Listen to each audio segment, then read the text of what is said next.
हम कैसे हमके तोहरा से प्यार नहीं कि तोहरा सिवाय जग में केहू हमार नहीं के। और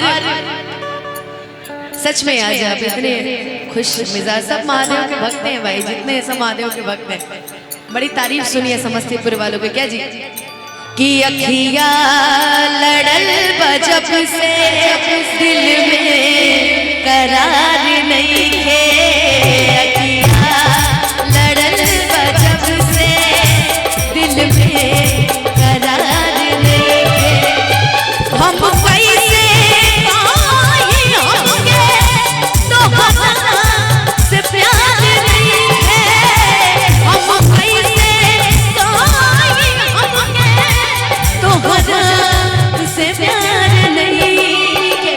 तोहरा सिवाय जग में केहू हमार नहीं है। तोहरा सिवाय जग में केहू हमार नहीं है।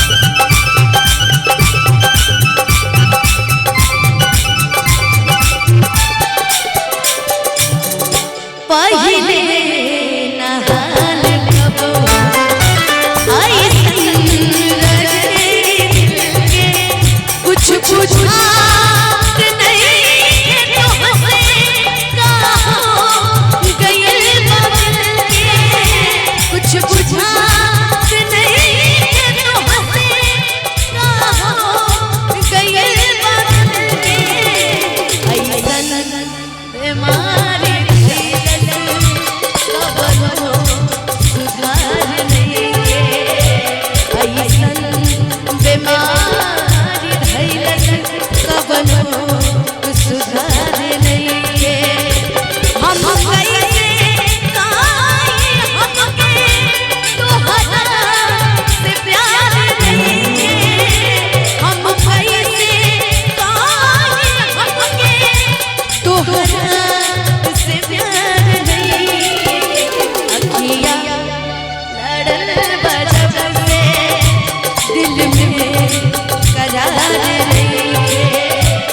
अखिया लड़ल बजब से दिल में करार नहीं है। क्या बात है।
बजब से